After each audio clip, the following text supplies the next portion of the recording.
Hi, Tom Trento here with another insightful look at the Muslim Brotherhood and its threat to freedom-loving people worldwide. Today we're going to connect the dots, and we're going to start in October 2010 in Egypt. Back then, just a few months ago, an individual by the name of Mohammed Badi, a veterinarian doctor, issued a call for jihad against Israel and the United States, October 2010. And rest assured, this was not your kind of warm and fuzzy, looking for a peaceful place in Islam jihad.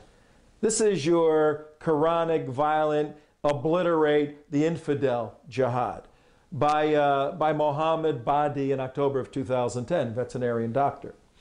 Connect the dots. Let's go to January 8th, 2011. Location, once again, that wild and wacky Egypt. This time at Al-Azhar University. Al-Azhar would be comparable to taking our Harvard and Yale and Princeton and Columbia and pushing them all together. And Al-Azhar is the definitive epitome of Islamic thought, of Sharia jurisprudence. Well, a doctor by the name of Imad Mustafa, philosophical Islamic scholar, issued what's called an offensive fatwa, a religious ruling. January 8th, 2011. And the context for his religious ruling is very simple. He said that if a governmental entity suppresses the advancement of Sharia Islam, whether by limiting the clothing they wear or the building of mosques or the establishment of a parallel legal system, then it's legitimate to implement jihad on that government. That was January 2011. Let's jump forward to January 16th, just a week later. Where? Connect the dots. Once again, Egypt. What happened on January 16th, 2011 in Egypt?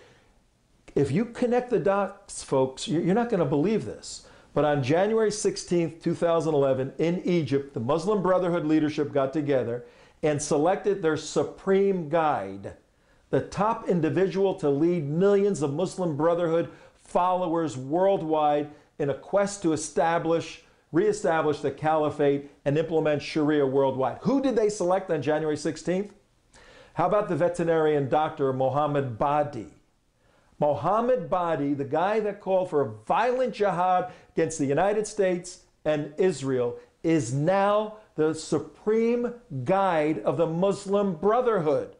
January 16th, just a few weeks ago. What happened a few days later?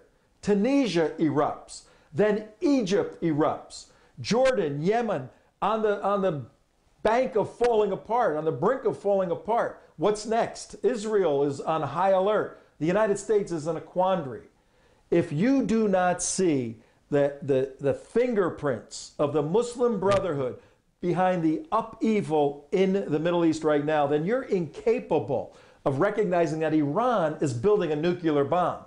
This is serious and disturbing information to have an individual calling for jihad being the leader of the Muslim Brotherhood. Well, that's what's happening. Now, you may say, well, we have a Western country of 80 million Egyptians and they're not going to buy it. Well, go look at a Pew poll done in 2010 to answer just those questions. How Sharia compliant are the citizens of Egypt? Well, if you look at this Pew poll, and you can look at it online, 95% of the 80 million Egyptians said that Islam, Sharia Islam, should play a fundamental role in the politics of Egypt. You see, Mubarak has been standing between Sharia compliance and a secularization, a Western secularization. The Muslim Brotherhood, banned as a political party, wants to synchronize their creed, their view, with the Constitution of Egypt that calls for a Sharia-compliant government. What do the people feel? Well, 75% of the people in Egypt believe in death for apostates, in cutting off hands for thieves, and all the Sharia guidelines in a Sharia-compliant society. 50% support Hezbollah. Hamas, I mean. 30% support Hezbollah. 20% of 80 million Egyptians are advocates of Al-Qaeda. 16 million people in Egypt support Al-Qaeda.